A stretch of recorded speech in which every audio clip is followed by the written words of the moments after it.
Sudah banyak seni dan tradisi unik yang disuguhkan India untuk dunia. Negara dengan populasi 1,3 triliun ini rasanya selalu seru untuk dijelajahi, dari pantainya sampai kebun tehnya, terutama untuk turis yang menggemari sejarah dan fotografi. Di Bikaner, kota yang berada di Rajasthan, dekat perbatasan utara Pakistan, ada sudut unik yang membuat mata dunia penasaran, yakni kuil tikus. Bernama kuil Karnimata, kuil yang dihuni ribuan tikus ini disebut sudah berdiri sejak tahun 1400-an. Kuil tikus ini muncul setelah Karnimata, inkarnasi Dewa Durga, meminta Dewa Kematian Yoma untuk mereinkarnasi putra seorang pendongeng yang berduka. Ketika kematian menolak untuk membantu, Karnimata berjanji bahwa pendongeng yang semuanya laki-laki, anggota dari kasta Charan, akan bereinkarnasi menjadi tikus di kuil Nua. Ketika mereka mati sebagai tikus, mereka sekali lagi bereinkarnasi menjadi anggota keluarga Depavats, sebutan untuk keturunan Karnimata. Sementara asal pemujaan tikus di India berasal dari abad ke-15. Kuil saat ini, yang dihiasi panel marmer yang rumit dan ukiran perak padat, dibangun pada awal 1900-an untuk menghormati Karnimata dan para penyembahnya yang berbulu dan bereinkarnasi. Kuil ini dihuni sekitar 20.000 tikus, yang diberi makan oleh anggota keluarga besar Depavats. Tercatat ada 513 keluarga Depavats dan pemuja Karnimata.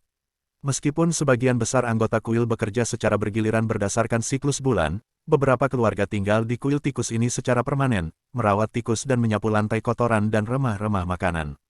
Tikus, yang disebut kabas dalam bahasa India atau yang berarti anak kecil, diberi makan biji-bijian, susu, dan kulit kelapa dari mangkuk logam besar. Air yang diminum tikus dianggap suci, dan memakan sisa makanan tikus dikatakan membawa keberuntungan bagi mereka yang berziarah ke kuil. Para pemujanya memiliki alasan lain untuk menjaga agar tikus tetap aman dan bahagia. Menurut hukum kuil, jika salah satu tikus mati secara tidak sengaja, maka harus diganti dengan tikus yang terbuat dari perak atau emas.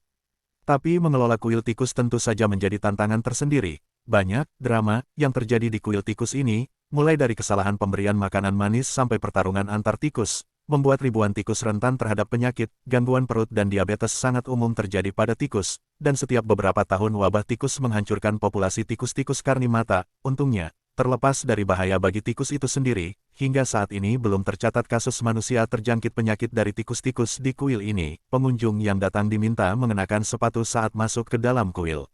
Bahkan jika tikus menginjak kaki Anda, itu dianggap tanda keberuntungan. Begitu juga jika ada yang melihat tikus albino, yang jumlahnya hanya 4 atau 5 dari total 20.000 tikus. Untuk melihat kesibukan di kuil tikus ini, pengunjung harus datang larut malam atau sebelum matahari terbit, saat tikus keluar sarangnya untuk mengumpulkan makanan. Ingatlah bahwa hanya tikus di dalam dinding kuil yang dianggap bereinkarnasi dan karena itu suci.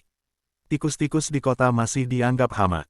Salah satu kesempatan terbaik untuk mengunjungi kuil adalah selama Karnimata Fair.